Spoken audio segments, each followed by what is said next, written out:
RP Bharat, केवल खबरें और कुछ नहीं।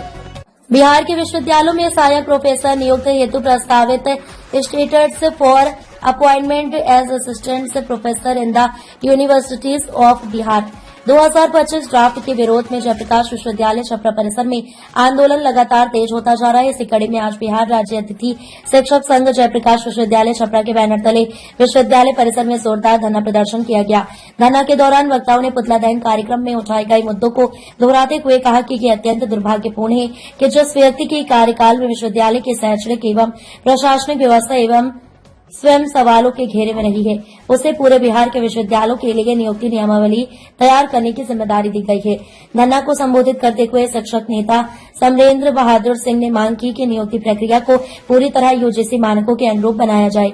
छपरा से मनोरंजन पाठक की रिपोर्ट। मैं इसका ड्राफ्ट बना लिया है और स्पष्ट अनुशंसा करूंगा कि आप रही बात जो अतिथि व्याख्याताओं की है, उसमें सिर्फ मैं समन्वय, आप समझिए, अंतर होता है चेयरमैन और समन्वय। मैं मीटिंग सिर्फ बुलाता हूँ, लेकिन उसमें बाकी मेंबर, आयोग के सदस्य, राज्य सरकार के प्रतिनिधि एक साथ बैठ के हम लोग विचार करते हैं।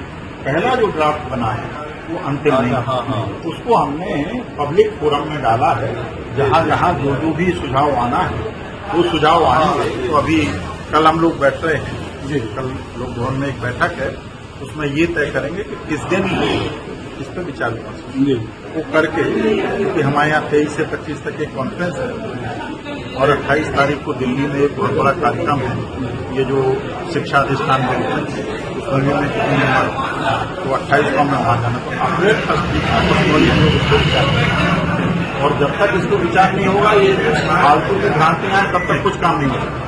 पहले तो अध्ययन करें, उसके बाद आयोग परेशान होने की जरूरत नहीं है। अगर कहीं ऑफिशियल मामले उनके ऑफिसरों इसके फाइनल अथॉरिटी राज्यपाल और शिक्षा मंत्री, राज्यपाल से सर आप ही बात करते। मैं तो कल करके आया हूँ चतुराम बना रहे हैं। आपको भी सर लगता होगी हम लोग के साथ अन्याय हो रहा है, तो आप अपने क्योंकि हम लोग के साथ ही अन्याय ही हो रहा है। हर व्यक्ति को लोकतंत्र में अगर उसको माफिक निर्णय नहीं होता, उसको लगने लगता अन्याय होता है। लोकतंत्र की खूबी ये है कि हम सबको अपनी बात कहने का अधिकार, अपनी बात पे अड़ने का अधिकार, लेकिन जब फाइनल डिसीजन आता है तो उसमें सबकी बात स्वीकार, एक व्यक्ति की बात नहीं मानी जा सकती, एक वर्ग की बात कभी नहीं मानी। कुछ बातें आपकी मानी जाएंगी, कुछ बातें इनकी मानी जाएंगी, कुछ बातें इनकी मानी जाएंगी।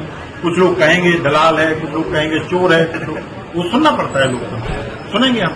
ये दलाली चोरी तो बढ़ा भी है, तो सुनना तो पड़ेगा। लेकिन अब देखिए, ये आप कह रहे ना, बिहार विश्वविद्यालय अतिथि शिक्षक और पीएचडी होल्डर्स, नेट जेएफ धारी और हमारे शोधार्थियों की तरफ से ये आज की बैठक आयोजित की गई है कि बिहार सरकार ने एक ड्राफ्ट कमेटी तैयार की है।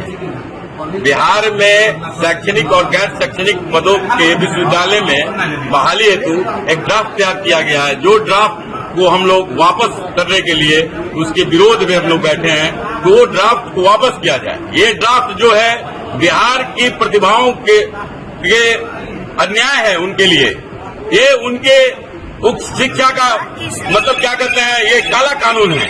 अगर ये लागू हो जाता है तो आप देखेंगे कि इसमें यूजीसी रेगुलेशन 18 जो यूजीसी ने शैक्षणिक और गैर शैक्षणिक पदों पे बहाली के लिए एक मानक तय की है, जिसमें एपीआई का ये है, उस एपीआई को ये हटा दिए गए हैं इस ड्राफ्ट में।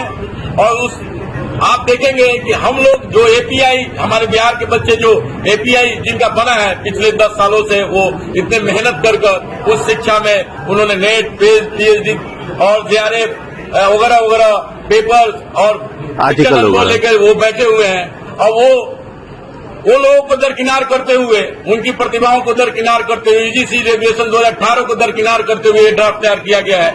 जबकि आप देखेंगे कि उसमें 55 साल आयु सीमा थी, अब वो 45 साल कर दिए हैं। अब बताइए, जो बिहार के बच्चे 30-35 साल में आप देखते हैं कि यूजी, पीजी और पीएचडी करते हैं, तो आप तो रेगुलर बहाली दे नहीं रहे हैं। हर 10 वर्षों पे बहाली आती है और 10 वर्ष बहाली चलती है। तो बताइए, उम्र सीमा तो खत्म हो गया, तो ऐसे प्रतिभा को आप एक साइड कर दिए। पीएचडी पे अंक है, नेट पे अंक है, आपके शोध पत्रों पे अंक है, यूजी पीजी का अंक पे, जो अपरिवर्तनशील है, ये जान लीजिए, इसमें कोई आप परिवर्तन नहीं कर सकते। वही एपीआई हटा दीजिए। और इस एपीआई को आप हटाकर आप अपना ड्राफ्ट बनाए हैं, ये ड्राफ्ट पक्षपातपूर्ण है। इस ड्राफ्ट से करप्शन भी होगा, वैसे लोग भी आएंगे जो पर्दे के पीछे भी हैं।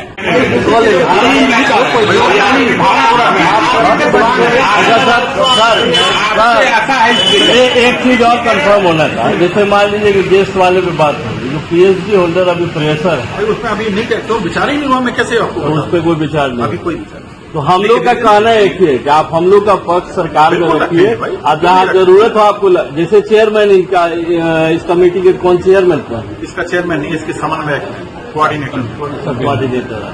और लास्टली इसका मतलब उसमें सचिव स्तर के लोग होते हैं, इसके चेयरमैन में सचिव कौन है? सचिव नहीं होते, वही है कल्पना श्रीवास्तव। देख सकते हैं कि इसके पहले 2014 में भी बिहार के पीएचडी लोगों को या बच्चों को दरकिनार कर दिया गया। अभी 2020 की वैकेंसी चल रही है और तब एक ड्राफ्ट नया फिर तैयार कर दिया गया।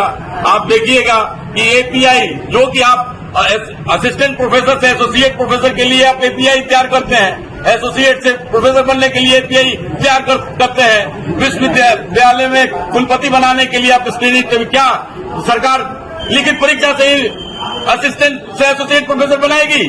क्या एसोसिएट से आप लिखित परीक्षा लेकर प्रोफेसर बनाएंगे, या कुलपति और रजिस्ट्रारों की बहाली लिखित परीक्षा से करने जाएंगे? जब आप इस तरफ से नहीं कर रहे हैं, तो उस शिक्षा में जो यूजीसी ने नियम बनाया है उसको आप फॉलो अप कीजिए। आप हर बात में कहते हैं कि यूजीसी को मैं फॉलो करता हूं, तो जो एग्जिस्ट कर रहा है उसी पे कीजिए। मेरा इस मन से हम सभी अतिथि शिक्षक, सुधार्थी भी बैठे हैं, पीएचडी धारी भी बैठे हैं और नेट जेआरएफ वाले बैठे हैं। हम सब लोग का मांग है कि ये ड्राफ्ट जो है वापस होना चाहिए। ये ड्राफ्ट न्यायपूर्ण है, अव्यवहारिक है।